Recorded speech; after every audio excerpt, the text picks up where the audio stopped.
Hi friends, എല്ലാവർക്കും സ്മിതാസ് cooking വേൾഡിലേക്ക് സ്വാഗതം. ഇന്ന് ഉണ്ടാക്കുന്നത് നേന്ത്രപ്പഴം കൊണ്ടുള്ള ഒരു വിഭവമാണ് കേട്ടോ. നേന്ത്രപ്പഴം നിറച്ചതാണ് ഉണ്ടാക്കുന്നത്. എന്നാൽ നമുക്ക് എങ്ങനെയാണ് തയ്യാറാക്കുന്നത് നോക്കാം. പഴം വറുത്തത് ഉണ്ടാക്കുന്നതിന് വേണ്ടിയിട്ട് ഞാൻ 4 നേന്ത്രപ്പഴമാണ് എടുത്തിട്ടുള്ളത്. അപ്പം ആദ്യം ഈ നേന്ത്രപ്പഴത്തിൻ്റെ തൊലിയെല്ലാം ഒന്ന് കളഞ്ഞെടുക്കാം. തൊലി കളഞ്ഞ പഴം ഓരോന്നായിട്ട് എടുത്തിട്ട് നടുഭാഗത്ത് ഒരു ദ്വാരം ഉണ്ടാക്കി കൊടുക്കാം. ഇതിൻ്റെ ഈ സൈഡിലേക്ക് വരരുത് കേട്ടോ. നടുക്ക് ഭാഗമായിട്ട് രണ്ടായിട്ടത് കട്ടാവാൻ പാടില്ല. ഇതിൻ്റെ അറ്റത്തിലേക്കും പോകാൻ പാടില്ല.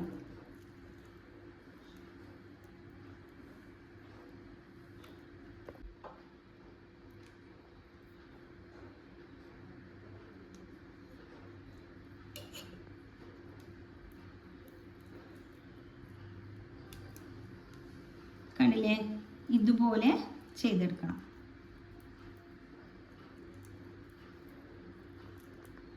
ഇതുപോലെ തന്നെ ബാക്കി എല്ലാ പഴവും ചെയ്തെടുക്കാം. പാനിലേക്ക് കുറച്ച് നെയ്യ് ഇട്ട് കൊടുക്കാം. അണ്ടിപ്പരിപ്പ് ചെറുതാക്കി അരിഞ്ഞതാണ്.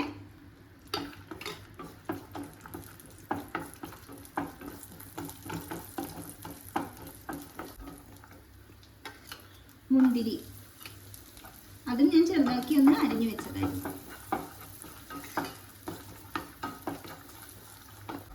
ഒരു കപ്പ് നാളികേരം ചിരക്കി കൂടി ഇളക്കി യോജിച്ചെടുക്കാം.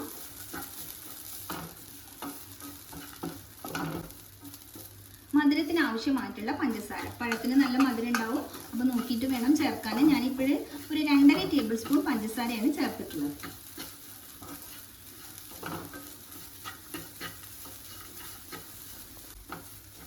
പാകമായിട്ടുണ്ട്. ഒന്ന് ചൂടായി വന്നാൽ മാത്രം മതി കേട്ടോ. ഫ്ലെയിം ഓഫ് ചെയ്യാം. നമ്മൾ തയ്യാറാക്കി വെച്ചിട്ടുള്ള മിക്സ് പഴത്തിൻ്റെ ഉള്ളിലേക്ക് ഇങ്ങനെ നിറച്ചു കൊടുക്കുക കേട്ടോ.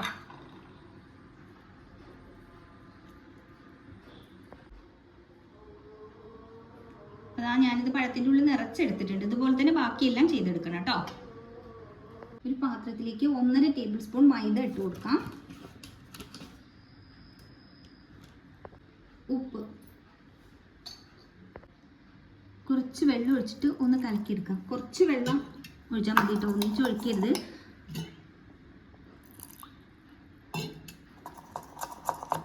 ചാനൽ ആദ്യമായിട്ടാണ് ആണെങ്കിൽ സബ്സ്ക്രൈബ് ചെയ്യാൻ മറക്കരുത്. തൊട്ടടുത്ത് തന്നെ ബെല്ലൈക്കൺ കൂടി ഒന്ന് ക്ലിക്ക് ചെയ്യൂ. 3 ഓപ്ഷൻ കാണാം, അതിൽ ഓൾ വേണം സെലക്ട് ചെയ്യാൻ.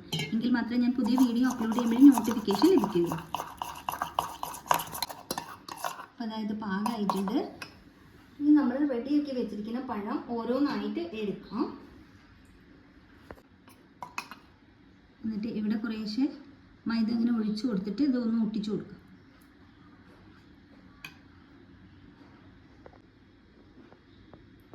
അതാ ഞാനിത് ഒട്ടിച്ചെടുത്തിട്ടുണ്ട്. ഇതുപോലെ തന്നെ ബാക്കിയെല്ലാം നമുക്ക് റെഡിയാക്കി എടുക്കാം കേട്ടോ. ഒരു പാനിലേക്ക് കുറച്ച് വെളിച്ചെണ്ണ ഒഴിച്ചു കൊടുക്കാം. ഇനി കുറച്ച് വെളിച്ചെണ്ണ ഒഴിച്ചിട്ടാണ് കേട്ടോ ചെയ്യുന്നത്. നിങ്ങൾക്ക് ഡീപ്പ് ഫ്രൈ വേണമെങ്കിലും ചെയ്തെടുക്കാം. ഞാനിപ്പോൾ ഷാലോ ഫ്രൈ ആണ് ചെയ്തെടുക്കുന്നത്.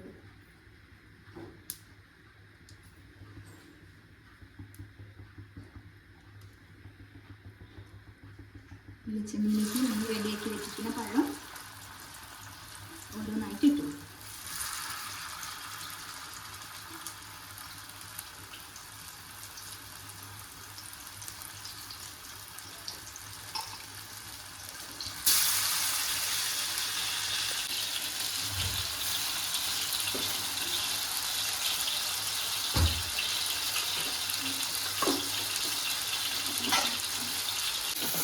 തിരിച്ച് മറിച്ചിട്ടിട്ട് നമുക്ക് ഫ്രൈ ചെയ്തെടുക്കാം കേട്ടോ.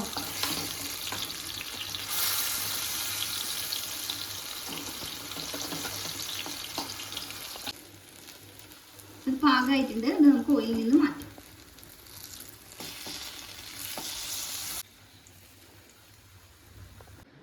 അതാ നമ്മളുടെ അടിപൊളിയായിട്ടുള്ള പഴം നിറച്ചത് റെഡി. എന്തായാലും ഒന്ന് ട്രൈ ചെയ്ത് നോക്കൂ കേട്ടോ. വല്ലാതെ പഴുത്ത പഴം ഇതിനെടുക്കരുത്. ഒരു മീഡിയം സൈസിൽ പഴുത്തിട്ടുള്ള പഴം വേണം എടുക്കാൻ. പിന്നെ ഇത് കട്ട് ചെയ്തിട്ട് വേണമെങ്കിലും നമുക്ക് ഉപയോഗിക്കാം. അല്ലാതെ ഇങ്ങനെ വേണമെങ്കിലും നല്ലതാണ്. കുട്ടികൾക്കൊക്കെ ഇങ്ങനെ കൊടുത്താൽ അവർ കഴിച്ചോളും. ചെറിയ പീസസ് ആയിട്ട് വേണമെങ്കിലും എടുക്കാം. വീഡിയോ ഇഷ്ടമായാലും ലൈക്ക് ചെയ്യാനും ഷെയർ ചെയ്യാനും കമൻറ്റ് ചെയ്യാനൊന്നും മറക്കരുതേ. താങ്ക്